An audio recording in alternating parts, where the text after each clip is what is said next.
This edition of People Tech is sponsored by Cerberus Capital Management. And welcome to People Tech, the podcast of the HCM Technology Report.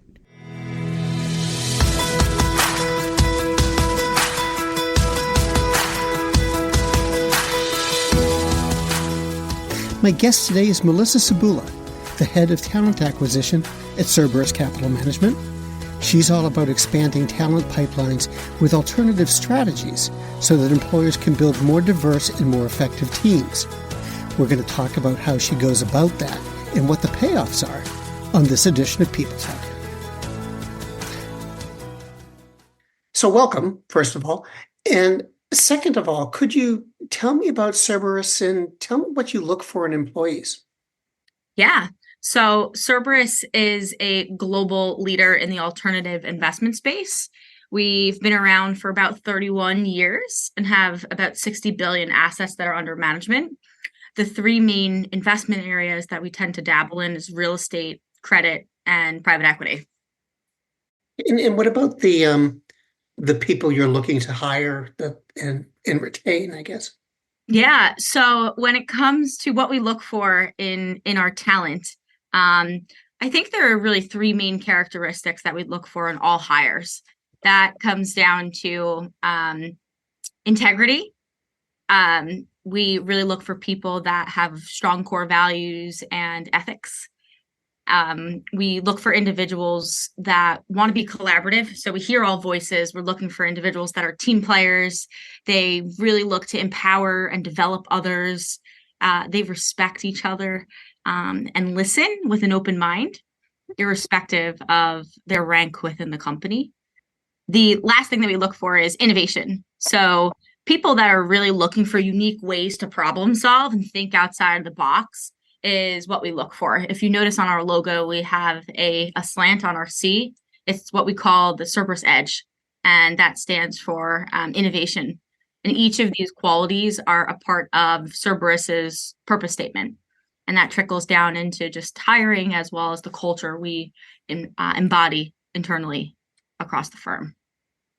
Do you find that there's people matching, your desires out there in the job market?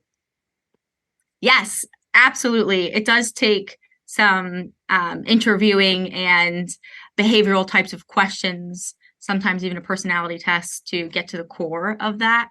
But absolutely, I think that there's an enormous amount of talent and people that are out there that bring those qualities to the table.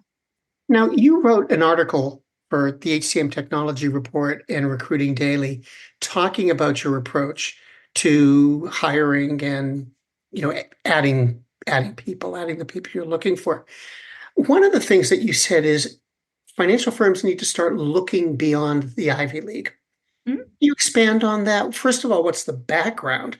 And second of all, why is it important that you spread your reach, as it were?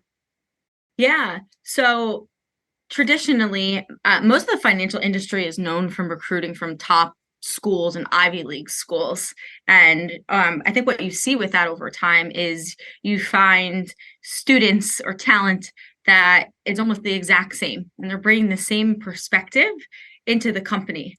But research shows that the more diverse a team is and the varying backgrounds that they bring to an organization, the better the outcome or the better the reward or solutions are created when you do have diverse perspectives.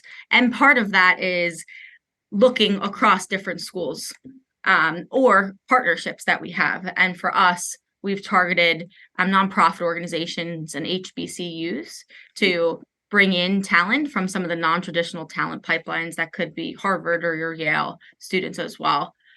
We even go to state universities. A lot of top tier financial firms tend to shy away from more state universities. They're very selective in the types of students or talent that they're targeting based on their educational background. So for us, we took a different approach to bring in talent that brings a variety of different perspectives that ultimately help create larger business or greater business outcomes for us. When you're looking to attract some of these people, some of these candidates, what's your pitch? How do you get them interested? So Cerberus is very much so a meritocracy, and we're super entrepreneurial. Although we've been around for 31 years, I say that we're 31 years young. Why that is we're always looking to challenge the status quo. Think about ways in which we can do things differently. Innovation, that came down to one of the qualities that we look for in our talent. And that's really important here. And anybody that has that agile mindset or business transformation mindset is easily attracted to us in that way. And that is one of the key qualities and selling points of the firm is agile thinking, forward thinking, and the opportunity to be entrepreneurial. Now, you also talked about skills in the context of not always looking for people who have financial backgrounds. Mhm. You're thinking that people who have other backgrounds and other skills can fit right in and contribute. Could you tell me about that? First of all, well, yeah, just let's start with that. How does that work? How do you approach that? Yeah. So transferable skills, I think, is the topic we're hitting upon here. What's super interesting is technology is a driver a lot of businesses in their operations. And there's a lot of research that shows that financial services have a gap in technology talent.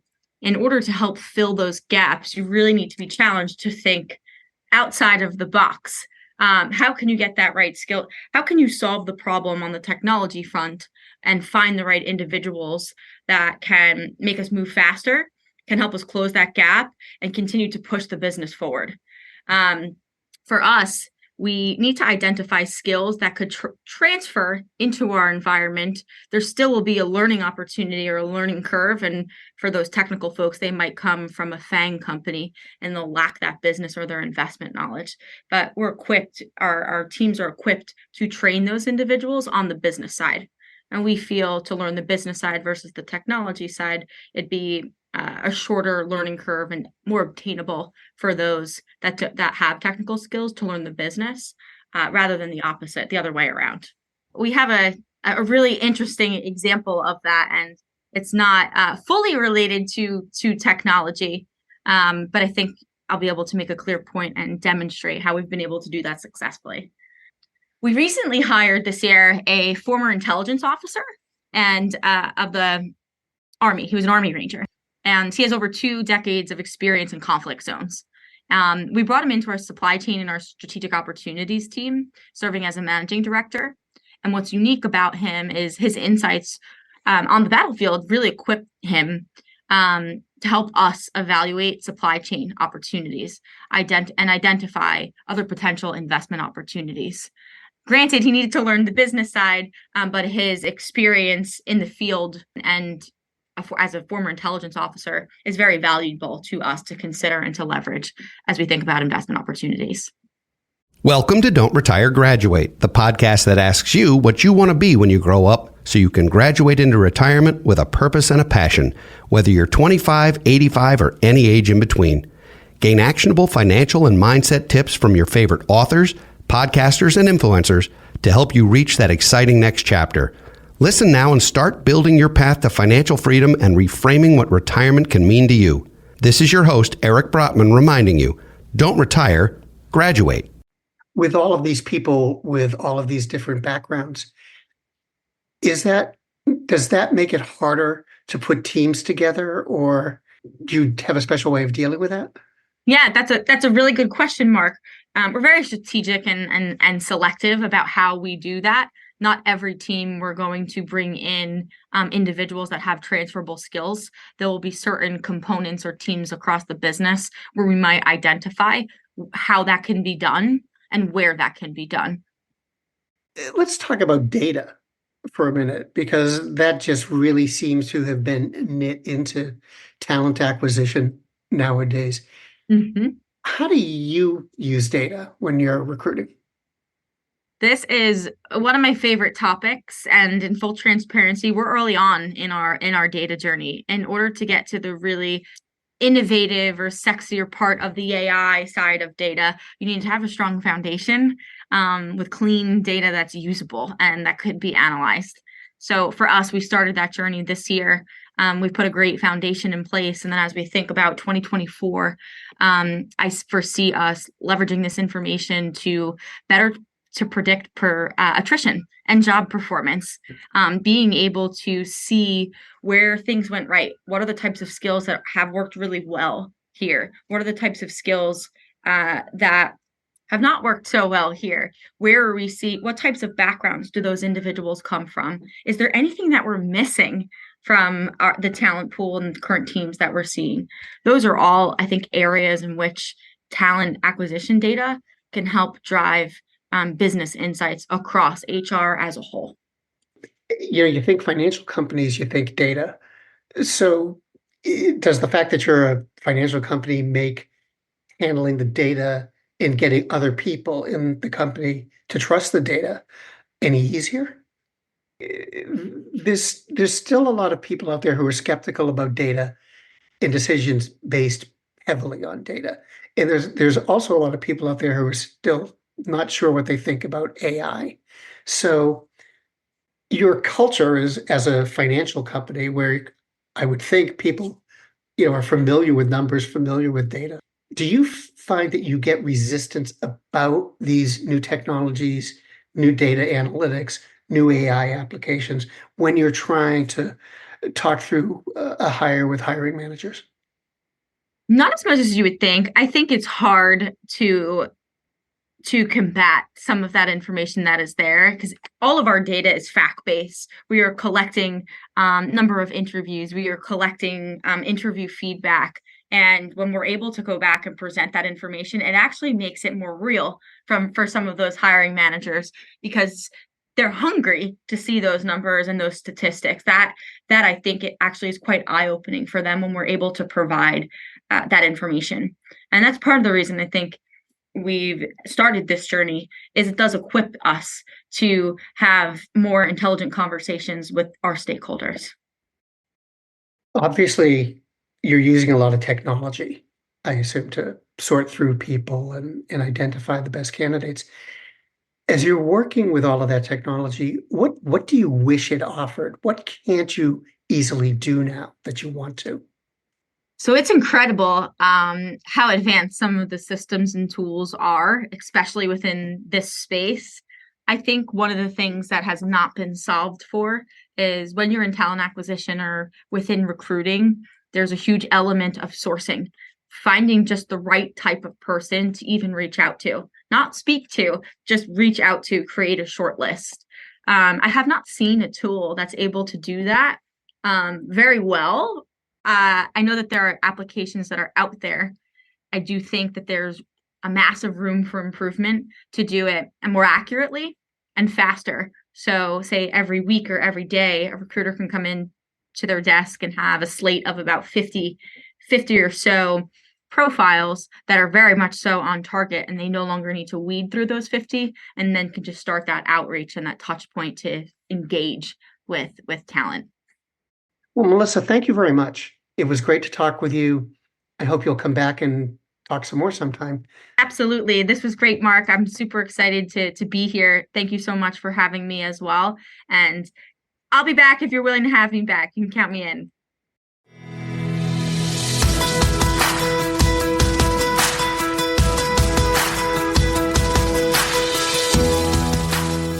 My guest today has been Melissa Cebula, the head of talent acquisition at Cerberus Capital Management. And this has been People Tech, the podcast of the HCM Technology Report. We're a publication of Recruiting Daily. We're also a part of Evergreen Podcasts. To see all of their programs, visit www.evergreenpodcast.com. And to keep up with HR technology, visit the HCM Technology Report every day. We're the most trusted source of news in the HR tech industry. Find us at www.hcmtechnologyreport.com. And thanks to Cerberus Capital Management for sponsoring this edition of People Tech. I'm Mark Pfeffer.